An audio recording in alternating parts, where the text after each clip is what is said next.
वन नेपालको जीविकोपार्जन तथा पारिस्थितिकीय प्रणाली सन्तुलन राख्नका लागि प्रमुख स्रोत हो।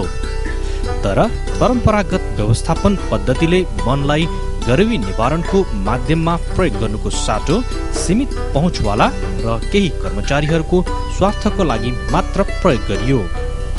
फलस्वरूप वनको व्यापक विनाश तथा तस्करीमा वृद्धि भयो।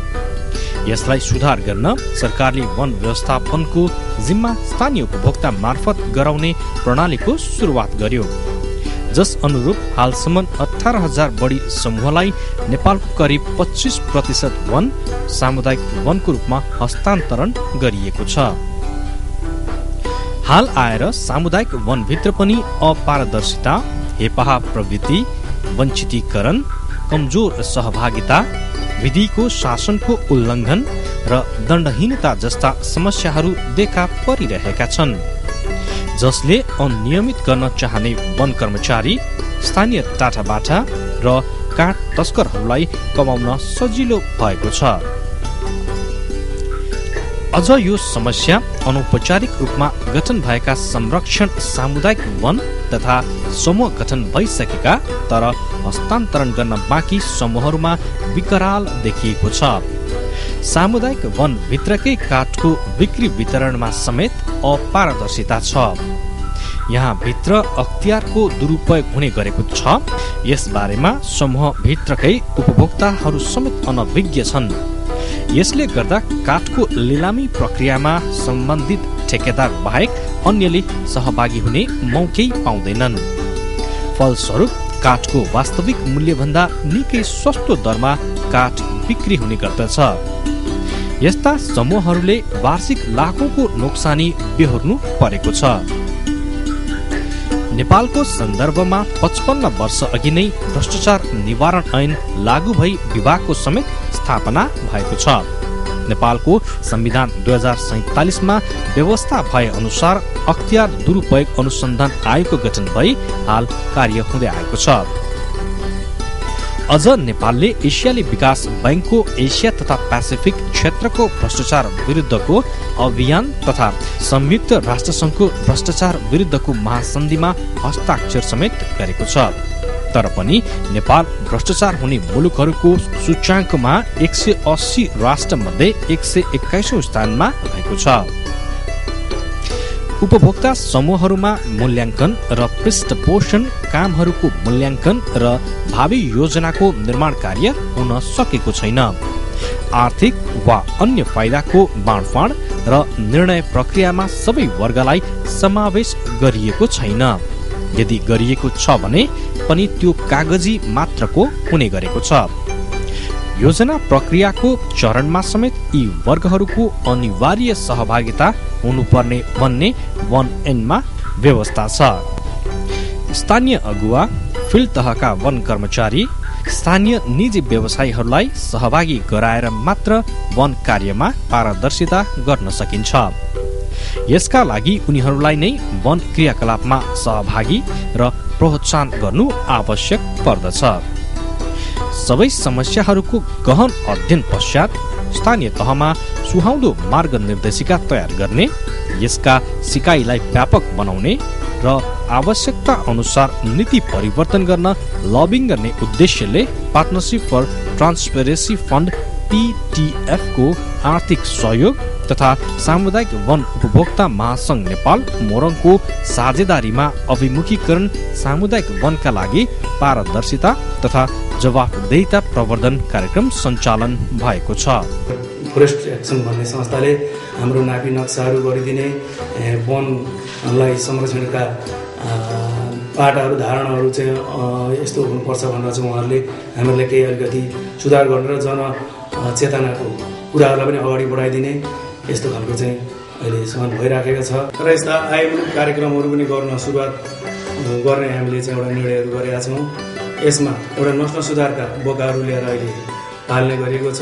भुसुवा बालीको रूपमा केही आय आर्जनको निमित्तमा बेसार खेतीहरू जस्ता लगाउने यस्तो काम पनि भइराखेको छ। र फेरि आगामी सालमा हाम्रो चाहिँ 8-10 बिघा चाहिँ वृक्षरोपण गर्ने, उन्नत जात अलिकति चाहिँ यो प्रजाति बिरुवाहरूको कुनै ठाउँबाट कन्ट्याक्ट गरी ल्याई छिटो उपभोक्ताहरूलाई चाहिँ काम अथवा आय भनौँ न आय आर्जन हुने हिसाबमा चाहिँ हामी हुने खालको यसको खोजीमा पनि छौँ र हामीहरूका चाहिँ बाँसहरू जस्ता जस्तै अब यसमा चाहिँ अब चिया नहुने भएको कारणले गर्दाखेरि अदुवा खेतीको पनि हामी एउटा उसमा छौँ र अम्लिसो खेती सुमान गर्ने एउटा लक्ष्य हामीले बनाएका छौँ। फरेस्ट एक्सन नेपालले देशका 1/3 जिल्लामा सामुदायिक वन सुशासन गर्ने खालका क्रियाकलापहरू सञ्चालन गर्दै आएको छ। यसले स्थानीय सामुदायिक, जिल्ला तथा राष्ट्रिय स्तरका सामुदायिक र गैर सरकारी निकायसँग मिलेर काम गर्दछ। सामूहिक व्यवस्थापन र स्व अनुगमन अवलम्बन गरी सुशासन कायम गर्ने तथा संस्थागत विकास गर्ने गरी सञ्चालन गरिएका सहभागितामूलक सिकाइ यसको प्रमुख कार्यक्रम हो। सामुदायिक वनको संस्थागत क्षमता अभिवृद्धि गर्ने, विगतका कार्यको मूल्याङ्कन गर्ने, स्व मूल्याङ्कन गर्ने, विधिको शासनको विकास गर्ने कार्यक्रमको उद्देश्य रहेको छ। यसका लागि विभिन्न आवश्यक सूचकहरूको सहयोग लिने गरिन्छ। यस कार्यक्रमले सामुदायिक वन उपभोक्ता महासंघसँग पनि समन्वय र सहकार्यमा विभिन्न गतिविधिहरू सञ्चालन गर्दै आइरहेका छन्, जसबाट महासंघको संस्थागत सुशासनमा सुधार ल्याउने काममा सहयोग पुगिरहेको छ। यस कार्यक्रमले प्राकृतिक स्रोत व्यवस्थापन, जीविकोपार्जन र वातावरणीय अनुसन्धान, संस्थागत क्षमता अभिवृद्धि र मानव संसाधन व्यवस्थापनको कार्य गर्दै आएको छ। यस कार्यक्रमले सहभागितामूलक वन कार्यक्रम र नीति निर्माणमा जोड दिने गरेको छ। यसले प्राकृतिक स्रोत व्यवस्थापनमा प्राप्त ज्ञान र अनुभवको व्यवस्थापन, सामुदायिक वनमा न्यायोचितता र जीविकोपार्जनमा सुधार ल्याउने गतिविधि सञ्चालन गर्दै आइरहेको छ। यस कार्यक्रमले जडीबुटीहरूको दीर्घकालीन उपयोग, अनुगमन तथा मूल्याङ्कनका लागि वन नीतिहरूको अध्ययन र विश्लेषण गर्दछ।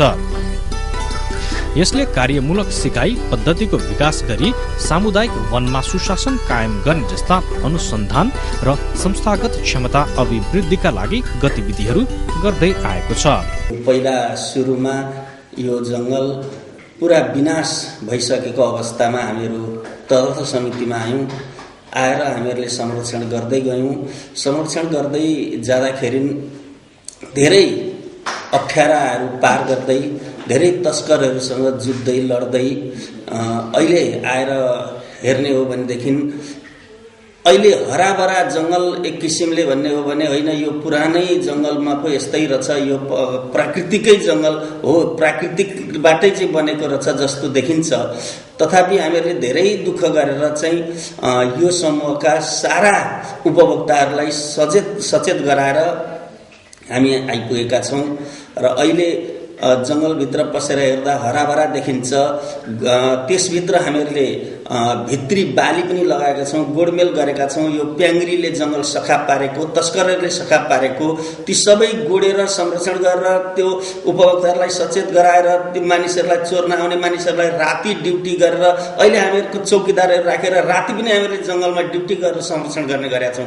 चोर तस्करहरू पस्ने कामलाई पुरै नियन्त्रण गरेका छौँ र अहिले हामीहरूले यो आमदानी त खासै त्यस्तो छैन, उपभोक्ताहरूलाई केही दिन सकेका छैनौँ। तथापि पनि जङ्गल संरक्षण गर्नुपर्छ, भावी सन्ततिको लागि चाहिँ यो वन हामीहरूलाई चाहिन्छ भन्ने चेतना चाहिँ उपभोक्तामा जगाएका छौँ र त्यसो हुँदाखेरि जङ्गलमा आउने, रुङ्ने, हेर्ने, आफ्नो पालोमा चाहिँ पाला शान्ति आउने, जङ्गल संरक्षण गर्ने काममा उपभोक्ताहरू लाग्नुभएको छ। र एउटा के पनि हुँदो रहेछ भनेदेखि जो मानिसले चाहिँ साँचो राम्रो काम गर्न थाल्छ त्यसका पछाडि सबै मानिसले साथ दिन्छन् भन्ने उदाहरण पनि यो जनजागरण सामुदायिक वनबाट प्रष्ट भएको छ। अहिले हाम्रो यो सुशेली एफएम रेडियोले शनिबार प्रसारण गर्छ। प्रसारण गर्दाखेरि हामीहरू समितिलाई चाहिँ के दिनुभएको छ तपाईँहरूले उपभोक्ताहरूलाई भनेर सोध्ने गरेको छ। सोद्धाउँदै हामीहरूले जे जस्तो काम गरेका छौँ त्यो भनेका छौँ, त्यो प्रसारण गर्छ। त्यस पछाडि गएर चाहिँ प्रत्येक उपभोक्ताको टोलमा गएर तपाईहरुलाई सामुदायिक वनले के दिएको छ, तपाईहरुले के गर्नुभएको छ, संरक्षण गर्ने कुरामा के गर्दै हुनुहुन्छ, अनि समितिले तपाईहरुलाई चाहिँ के छ त, के सहुलियत दिएको छ, अथवा समितिहरुले आफूले आफू खुसी गरेको छ कि छैन भनेर सुशेलीले सोध्ने गरेका छ। सोद्धाखेरि उहाँहरुको पनि मैले सुनेको छु, उहाँहरुले को घर घरमा रेडियो एफएम जाँदाखेरि हामीलाई लगेर चाहिँ हाम्रा अगाडि उभिएर गर्ने गर्दैन, सिधै उपभोक्ताहरुका बीचमा जान्छ।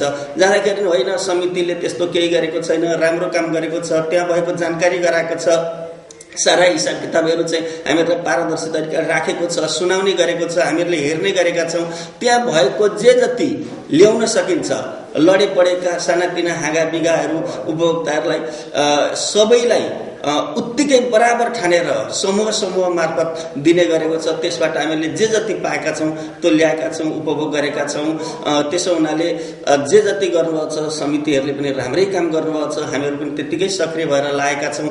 त्यस कारणले जङ्गलमा धेरै संरक्षण गर्ने काममा हामी लागेका छौँ, राम्रै भएको छ भन्ने उहाँहरूले पनि गर्नुभएको छ। त्यो सुशेली रेडियो एफएमबाट पनि सुन्न सकिन्छ। उत्तरी मोरङको बेलबारी, इन्द्रपुर र जातिमा रहेका 9वटा सामुदायिक वनलाई अधिकारमुखी सामुदायिक वनका लागि पारदर्शिता तथा जवाफदेहिता प्रवर्धन कार्यक्रम सञ्चालनका लागि छनौट गरिएको छ। जिल्ला सामुदायिक वन उपभोक्ता महासंघको सल्लाहमा अत्याधिक वन स्रोत र ठूलो आर्थिक कारोबार गर्ने समूहहरूलाई चयन गरिएको छ। जस अनुसार इन्द्रपुर र बेलबारीका 4वटा समूहहरू रमिते, सुकुना, बागदेवी र जनजागरणलाई क्लस्टर नम्बर 1 तथा जातेका 5वटा समूहहरू धानखेती, नमुना, सगरमाथा, बडाँडा र कोपिलालाई क्लस्टर नम्बर 2 को रूपमा तय गरिएको छ।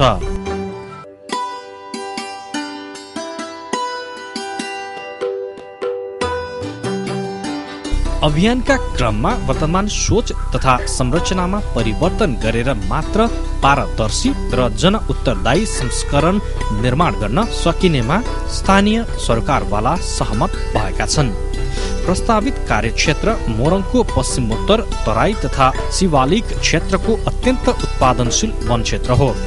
मूल्यवान साल प्रजातिको बाहुल्यता रहेको यस क्षेत्रमा बजार र सडक सञ्जालको अत्यन्त सरल पहुँच हुनाले काठ तस्करीको डरलाग्दो समस्या थियो। कार्यक्रमको लागि छानिएका समूहहरू मध्ये 4वटा समूहहरूले अनौपचारिक रूपमा व्यवस्थापन गर्दै आएका थिए। 3वटा समूह मात्र समूहलाई हस्तान्तरण भएका थिए। यस कार्यक्रमको प्रभाव पश्चात थप 3वटा सामुदायिक वनको रूपमा हस्तान्तरण भएका छन् भने 2वटा सामुदायिक वन प्रक्रियामा रहेका छन्। यस क्षेत्रमा केही वन कर्मचारीहरू, काठ तस्कर तथा राजनीतिक दलहरूसँग सम्बन्ध भएका स्थानीय टाटाबाटाहरूले वन समुदायलाई हस्तान्तरण हुन अवरोध गरेका थिए। वन पैदावारको बिक्री वितरण प्रक्रिया पनि अपारदर्शी थियो। समितिका मुख्य पदाधिकारीहरूले समूहभित्रको आन्तरिक प्रयोजनका लागि एक किसिमको र बाहिरी प्रयोजनको लागि अर्को किसिमको खाता प्रयोग गर्ने गर्दथे। सूचनाको पहुँच नहुने हुनाले सामान्य उपभोक्तालाई यस कुराको पत्तो नै हुँदैन थियो। वर्षको एक पटक हुने साधारण सभामा पेश गरिने वार्षिक प्रतिवेदन तथा लेखा परीक्षण प्रतिवेदन बाहेक उपभोक्तालाई अन्य कुराको जानकारी नै दिँदैन थियो। मोरङमा 2055 सालदेखि सामुदायिक वन उपभोक्ता समूहहरूको गठनलाई व्यापक हिसाबमा सुरु हुन थाल्यो। सुरु हुने दौरानमा अहिलेसम्ममा जति सामुदायिक वनहरू अगाडि आए समूहको विधान जिल्ला वन कार्यालयले दर्ता गर्ने अनि केही ठाउँहरूमा कार्ययोजना बनाएर अगाडि बढ्ने प्रक्रियाहरू सुरु हुन थाले। तर यो लामो दौरानमा सामुदायिक वन उपभोक्ता समूहहरू गठन भएर यहाँसम्म आइपुग्दाखेरि उपभोक्ता समूहहरूलाई व्यवस्थित हिसाबले अगाडि बढाउन सकिएन।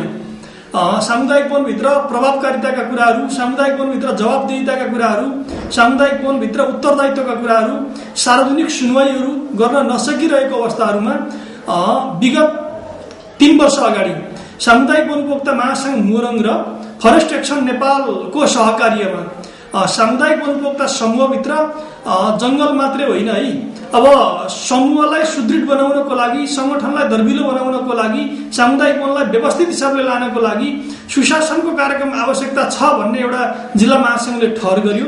ठहर गरे पश्चात त्यहाँ फरेस्ट एक्सनसँगै मिलेर हामीहरूले काम गऱ्यौँ। काम गर्दाखेरि जुन बेला हामीहरूले जुन समूहहरूमा काम गऱ्यौँ, हामीले काम गर्दाखेरि एउटा नमुनाको लागि अलिकति कमजोर रहेका समूहहरू छनौट गरियो जिल्ला महासङ्घले। कमजोर रहेका समूहहरू छनौट गरे पश्चात नमुनाको लागि चाहिँ हामीहरूले अलिकति सुशासनको कार्यक्रम लिएर जानुपर्छ भन्ने अभिप्रायका साथ हामीले लग्यौँ त्यो कार्यक्रमहरू।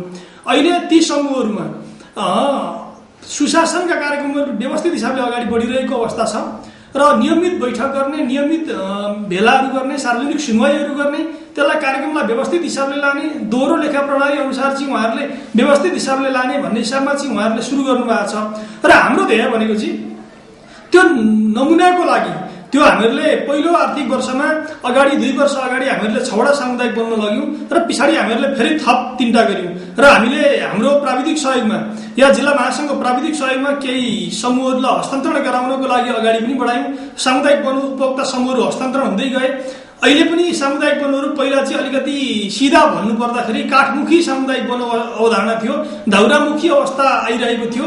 तर अहिले चाहिँ अलिक सुशासनको कार्यक्रमहरूलाई लिएर जानुपर्छ भन्ने हिसाबमा समूहहरू अगाडि बढ्यो र अहिले हामीले 9वटा सामुदायिक वन उपभोक्ता समूहमा सुशासनको कार्यक्रम यो कार्यक्रम अन्तर्गत लगिरहँदाखेरि त्यो व्यवस्थित हिसाबले अगाडि बढेको हामीहरूले मूल्याङ्कन गरेका छौँ र उहाँहरू आफ्नो हिसाबले अगाडि गइरहनु भएको छ। तर यो दौरानमा त्यो सामुदायिक वन उपभोक्ता समूहहरूलाई हेरेर आसपासका धेरै सामुदायिक वनहरूले त्यो समूहको चाहिँ एउटा मोडल भएको नाताले पनि त्यो समूहको सिकाइ चाहिँ अब हामीले पछ्याउनु पर्छ भनेर केही सामुदायिक वन उपभोक्ता समूहहरू उहाँहरूसँग सिक्न आउने क्रम चाहिँ जारी रहेको छ र हामीले उद्यमहरूको लागि अगाडि बढाउनुपर्छ भन्ने हिसाबमा